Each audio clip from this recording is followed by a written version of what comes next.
Jadi kenapa saya ngotot Prabowo yang harus menjadi presiden? Bukan saya aja sebenarnya ya. Artinya akar rumput pun, masyarakat bawah pun sudah menginginkan memang adanya perubahan. Perubahan bukan artinya yang fundamental ya. Perubahan yang melanjutkan apa yang tidak selesai oleh Pak Jokowi, Prabowo akan melanjutkannya. Nah, kenapa saya ingin Prabowo diberi kesempatan? Karena memang menghadapi tahun 2024 dengan tahun berikutnya itu bukan main-main. Ini secara geopolitik, ini memang imbasnya ini kemana-mana. Kekuatan militer itu adalah andalan. Artinya ketika Rusia juga tidak henti-hentinya membombardir Ukraina, maka itu imbasnya ke negara Eropa dan ke negara Asia. Negara Asia ini sekarang yang paling empuk sasarannya adalah Indonesia. Kenapa? Karena Indonesia ini memang negara kaya, yang sumber alamnya, sumber mineralnya itu memang melebihi dari negara-negara yang ada di dunia ini. Saya pikir sosok Prabowo adalah sosok yang paling tepat, ya paling tepat. Jadi bukannya saya tidak ataupun saya salah memilih, tidak, karena memang kita mesti lihat jauh ke depan ya, ketimbang calon yang lain ya, yang keduanya mantan gubernur.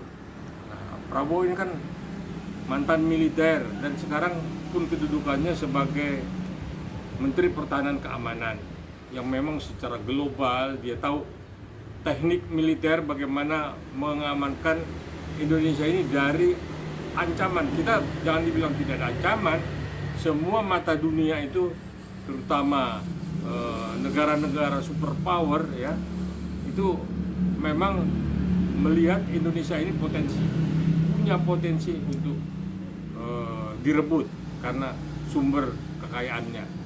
Tidak hanya itu, kan kita lihat Cina pun sekarang sudah sebanyak mungkin dia investasi jor-joran, apapun yang diminta oleh pemerintah Indonesia, kalau Cina itu pasti memberikannya.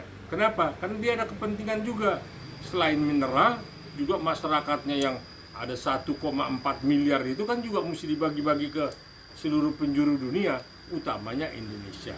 Nah itulah, maka saya ingin mengajak masyarakat, mari kita jernih melihat Indonesia ini ke depan ya. Jadi jangan kita terkecoh karena kampanye, karena propaganda yang dibilang si A, si B ini hebat dan selalu menjelekkan, mengecilkan Prabowo.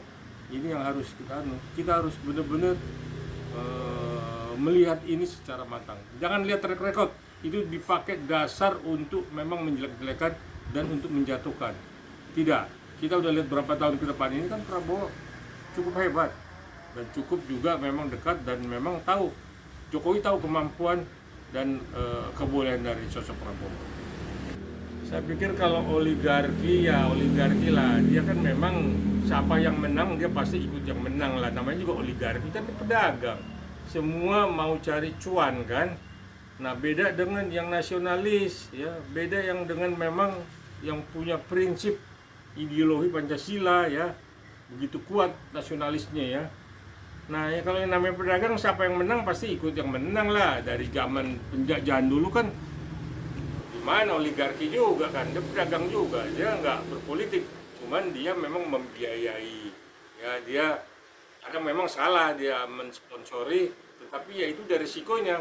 Jadi bukan berarti kalau Prabowo menang oligarki juga akan disikat habis, tidak, diajak kerjasama untuk membangun ekonomi. Jadi nggak ada yang dibenci Prabowo itu memang benar-benar kesatria ya, orang yang memang negarawan. Dan tidak usah takut, pasti dia akan bekerja untuk rakyat, dia akan berbuat untuk rakyat. Lah itu kan cuma orang, 1-2 orang aja itu yang selalu membuat provokasi dengan track record masa lalu penculik itu udah basi, jadi udah nggak relevan. Itu dipakai untuk menyudutkan Prabowo, untuk melihat pribadinya Prabowo udah 180 derajat berubah, bahwa dia adalah rakyat dan akan memimpin rakyat dan akan berbuat untuk rakyat. Jadi dengan simbolnya dari rakyat, untuk rakyat, dan kepada rakyat. Dia akan mengangkat harkat hidup masyarakat Indonesia dari keterpurukan. Ya, saya pikir kalau Golkar, terus PSI, PAN, terus sekarang Demokrat, ya, saya pikir karena melihat memang sosok seseorang yang memang bisa dipercaya untuk memimpin republik ini, ya, enggak cengengesan, ya, enggak cuma smile. Negara ini jangan dipimpin dengan smile, mesti dengan orang yang mampu, orang yang berpikir, dan orang yang punya program ke depan jangka panjang. Kita lihat kok, TNI alutsistanya dibangun, benar-benar dibangun. Khususnya kita lihatlah angkatan laut, angkatan udara, angkatan darat, semua alat-alat militernya udah canggih. Saya sebagai anak militer, ya, punya hak untuk memilih, ya. Militer punya hak konstitusi untuk memilih, kecuali bapaknya, ya. Kalau bapaknya enggak lah, itu kan dia mesti netral, ya. Tapi kalau keluarga besar TNI seperti saya, anak dari keluarga besar TNI, saya punya hak untuk memilih. Jadi tidak bisa tidak dilarang ataupun dilarang untuk tidak memilih. Saya harus memilih. Nah, kenapa saya bilang? Karena saya anak militer. Jadi saya juga menghimbau teman-teman dari keluarga besar TNI, silakan kita pilih Prabowo karena dialah yang memang mampu untuk membawa republik ini keluar dari keterpurukan. Dan kebetulan Prabowo bekas seorang militer, ya, bekas Pangkostrat. Kenapa tidak kita pilih? Maka saya ajak teman-teman yang dari keluarga besar TNI, kita pilih dong Prabowo. Jangan kita sia-siakan. Kan kita juga udah tahu bagaimana dia kemampuan, bagaimana dia kepiawaiannya di dalam berdiplomasi. Nah, jadi itulah, tinggal memang itu tadi cawapresnya, calonnya inilah yang nanti siapa yang dipilih. Karena di situ ada Yeni Wahid, ada Ridwan Kamil, ada Erlangga, bahkan ada Puan juga di situ mungkin nanti. Kalau memang deadlock, mungkin bisa juga antara Prabowo dengan Ganjar.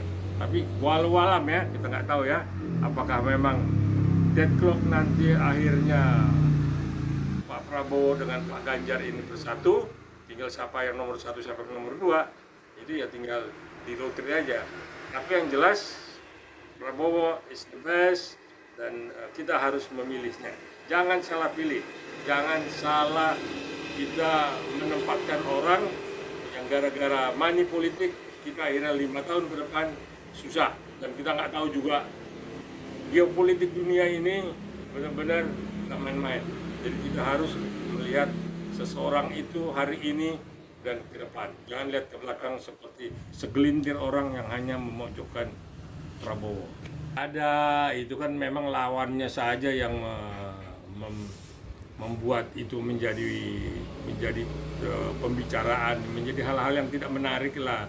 Tidaklah, dia hartanya pun kalau perlu dia lepas untuk kepentingan bangsa dan negara ini.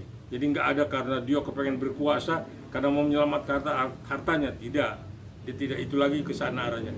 Dia bagaimana bangsa ini bisa setara dengan bangsa-bangsa di dunia lainnya, yang memang negara kita ini sudah memasuki negara ya semi superpower lah kalau kita bilang. Kita tidak negara berkembang lagi karena dari indeks per kapita, dari inflasi, Indonesia termasuk yang bisa Jokowi mengendalikan inflasi, dan kita juga tidak seperti negara-negara Eropa yang sekarang kan sudah banyak negara yang sudah pada mulai bangkrut. Indonesia masih bisa bertahan. Mudah-mudahan ke depan dengan pemimpin yang baru Indonesia akan lebih maju lagi tanpa melupakan apa yang diperbuat oleh Pak Jokowi dilanjutkan kalau belum memang tersentuh karena adanya batasan waktu. Saya pikir itulah ya, mari masyarakat Indonesia kita percayakan kepada Prabowo. Jangan kita bandingkan masih muda, ini sudah senior, sudah tidak antara layak dan tidak layak, tidak. Jadi yang tua yang muda, mari kita membangun bangsa ini, dan yang sekarang ini Prabowo yang paling tepat untuk kita beri kepercayaan memimpin bangsa dan negara ini. Seperti itu.